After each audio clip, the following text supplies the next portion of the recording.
নমস্কার, আমার গল্প পাঠ আসরে আপনাকে স্বাগত জানাচ্ছি। পড়ছি সুনীল গঙ্গোপাধ্যায়ের সেই সময় উপন্যাসের 130তম পর্ব। ইংল্যান্ডের রানী ভিক্টোরিয়া যেদিন হিন্দুস্তানের সম্রাজ্ঞী হলেন, সেদিন নবীন কুমারের জীবনেও এক বিরাট পরিবর্তন সূচিত হল। সিপাহীদের দমন কার্য এখনও পুরোপুরি শেষ হয়নি। ভারতের বিভিন্ন প্রান্তে বিক্ষিপ্তভাবে খণ্ডযুদ্ধ চলেছে। এর মধ্যেই অকস্মাৎ ইংল্যান্ডেশ্বরীর ঘোষণা এসে পৌঁছল এ দেশে।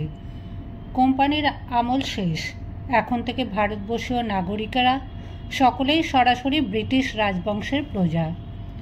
রানী ভিক্টোরিয়া আশ্বাস দিলেন যে যেসব দেশীয় নৃপতিদের অধীনে ছোট ছোট রাজ্য আছে, সেই সব রাজ্য আর গ্রাস করা হবে না এবং ভারতীয় সীমানার মধ্যেকার অধিবাসীরা আমাদের অন্যান্য সমস্ত প্রজাদের মতন সমানভাবে গণ্য হবে এবং তাহাদের প্রতি আমাদের সমান দায়িত্ব থাকিবে।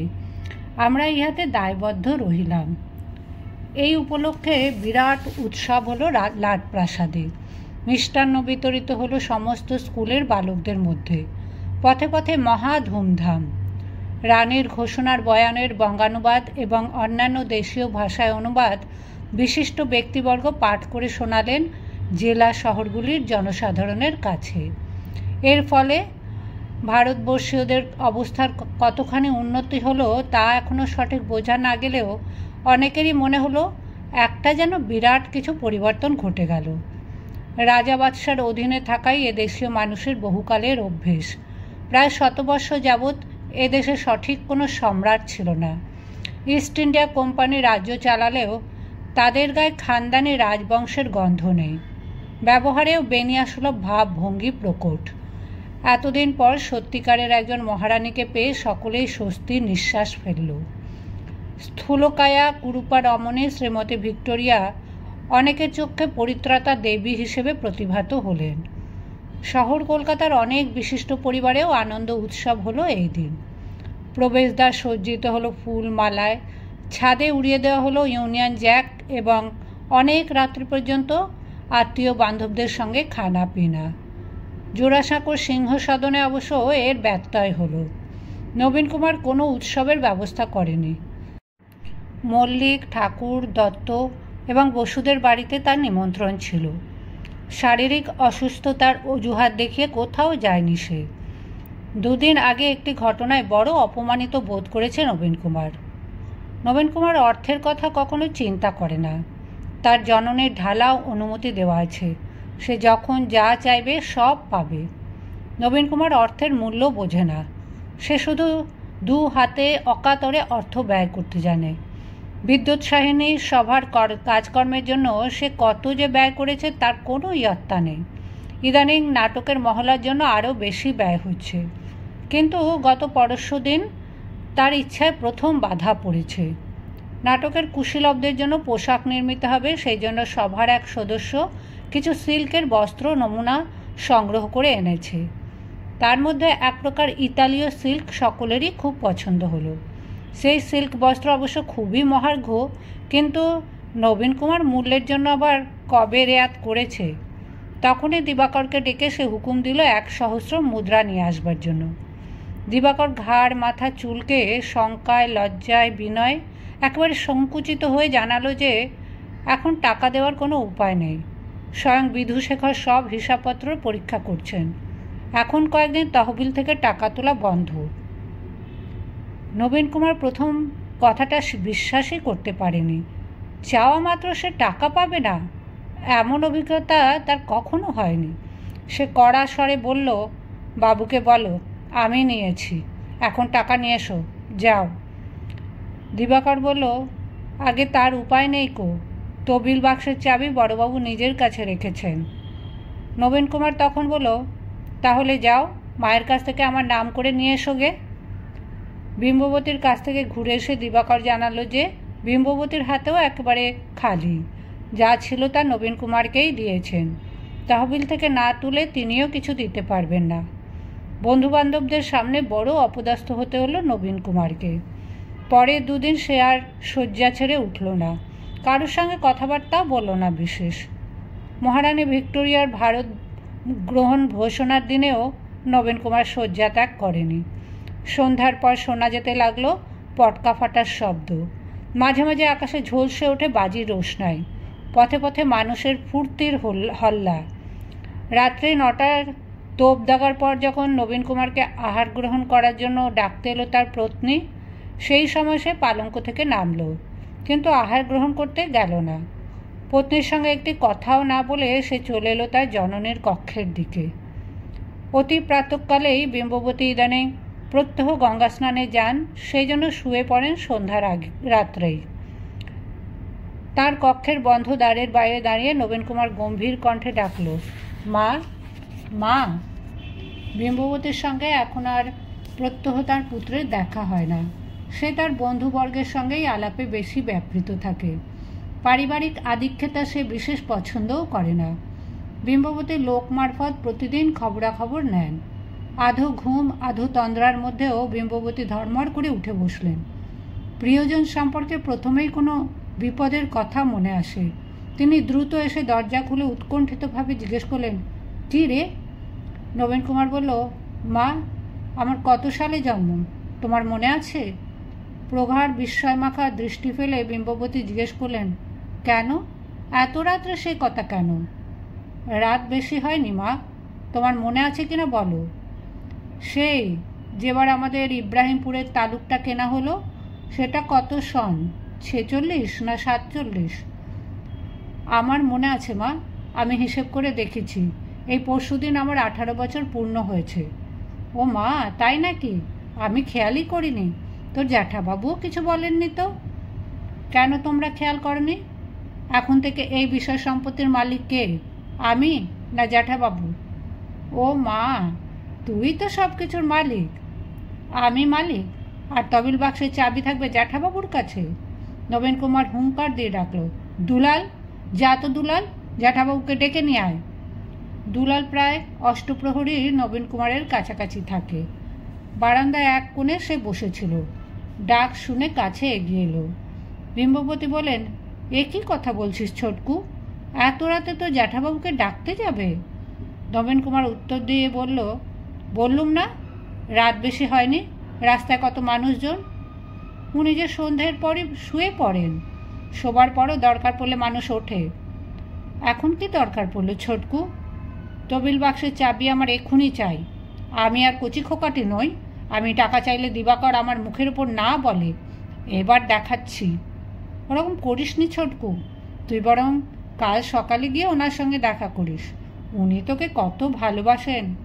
হ্যাঁ, আমি দেখা করতে যাব কেন? ওকে আসতে হবে আজ এক্ষুনি। আয় দুলাল, হাঁ করে দাঁড়িয়ে দেখছিস কি? যা। তুই কি পাগল হলি? এই রাত্রিরেই তোর চাবি চাই? হ্যাঁ চাই।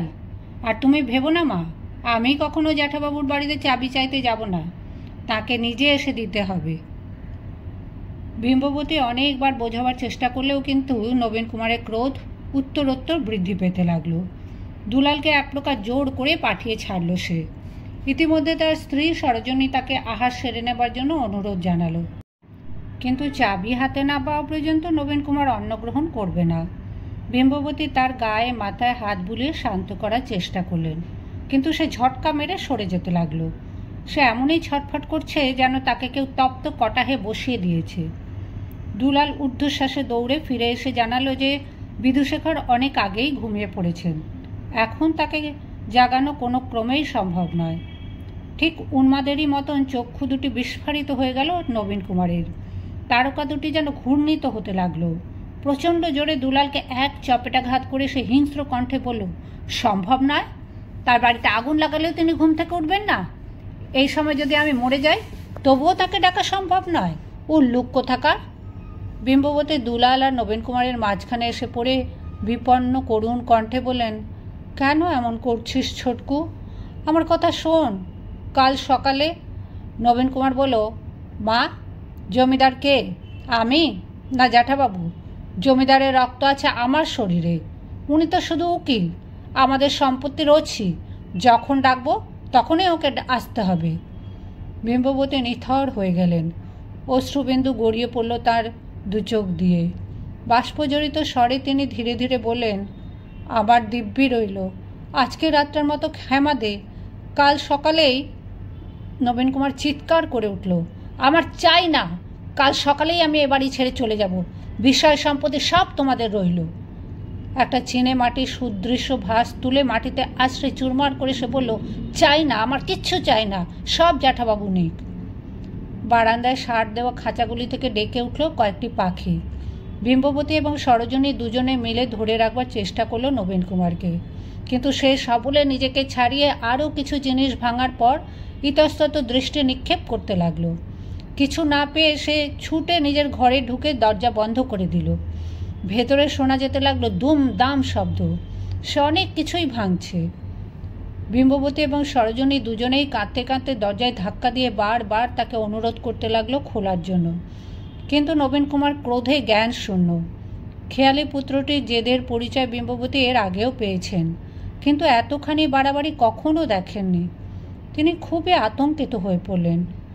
বহু কাতর স্বনির্বন্ধ অনুরোধেও নবীন কুমার কর্ণপাত না করায় বিম্ববতী দুলালকে বললেন, বাবা দুলাল, তুই আর একবার যা, দিবাকরকে সঙ্গে নিয়ে যা, যেমন করে হোক ও বাড়ির বড়বাবুকে জাগিয়ে তোল, আমার নাম করে বলবি, বড় বিপদে পড়ে আমি তাকে ডেকেছি, সব বুঝিয়ে বলিস, যা, দৌড়ে যা। বিধুশেখর এলেন আধ ঘন্টা পরে। বারান্দায় একটি কেদারায় বিম্ববতী নিঝুম হয়ে বসেছিলেন, আর সরোজিনী তার পায়ের কাছে। লাঠিতে ভর দিয়ে একটা পা টেনে টেনে বিধুশেখর এগিয়ে এলেন সেদিকে।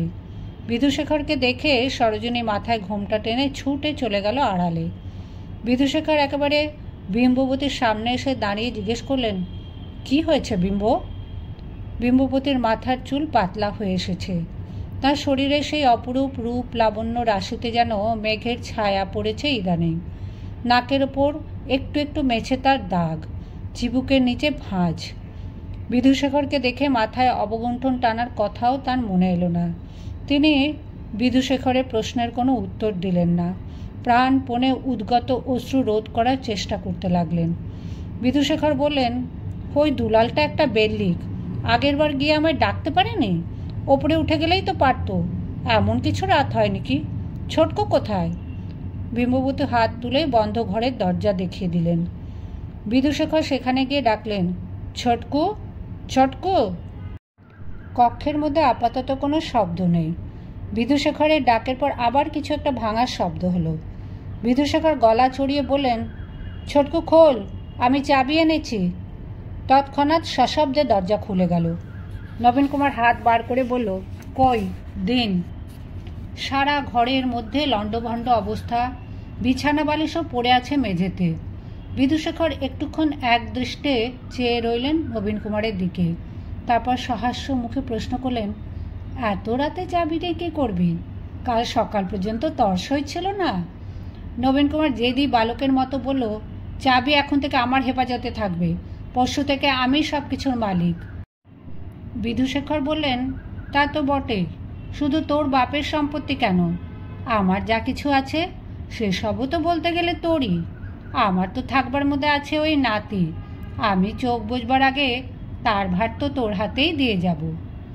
আমি পরশু থেকে সাবালক হয়েছি, তবু দিবাকর আমার মুখের উপর না বলে কেন? আপনি ওকে বলে দেননি কেন? ঠিক, আমাদের অন্যায় হয়েছে, বুঝলে বিম্ব, আমাদের অন্যায় হয়েছে সত্যি।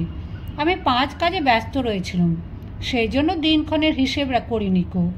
তবে আমি ভেবে রেখেছিলাম তোর কখনো সন্তানাদি হলে তারপর সব বিষয় আসো তোর হাতে তুলে দিয়ে নিশ্চিন্তি হব। সন্তান না হলে সংসারে মন বসে না। তা যাই হোক, তুই বড় হয়েছিস, জমিদারির কাজকর্ম শিখে নে, নিয়ম করে রোজ হৌসে বেরো। আমিও এবার সব দায়িত্ব থেকে মুক্তি চাই। বিধুশেখর চাবির গুচ্ছ নবীন কুমারের দিকে এগিয়ে দিয়ে বলেন, কিন্তু এত রাতে টাকা নিয়ে তুই কি করবি? বললি না তোর এখনই টাকার দরকার? নবীন কুমার বলল, হ্যাঁ, আমার এখনই টাকা চাই, আমার টাকার তোড়া নিয়ে লোপালুপি খেলার ইচ্ছে হয়েছে। বিধুশেখর হা হা করে হেসে উঠলেন। সহজে হাসেন না তিনি, তাঁর অসময়ের হাসি শুনে অনেকে ভয় পেয়ে যায়, কিন্তু তিনি যেন আজ নবীন কুমারের গোয়ার্তমে বেশ উপভোগ করছেন।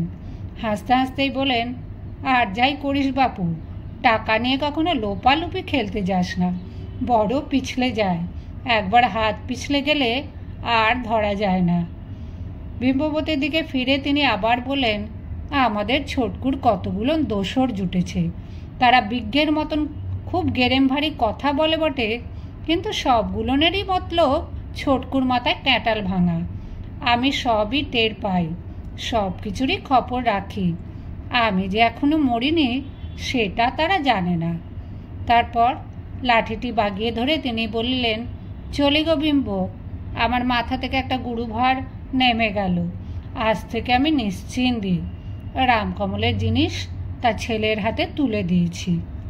বিম্ববতী বললেন, ছোটকু, তোর জ্যাঠামবাবুকে পেন নাম করলিনি? বিধুশেখর বললেন, থাক থাক, রাত্রের দিকে আর পেন নামের দরকার নেই। এই সামান্য কারণে রাগ করে ছোটকু খাওয়া দাওয়া করেনি শুনলুম।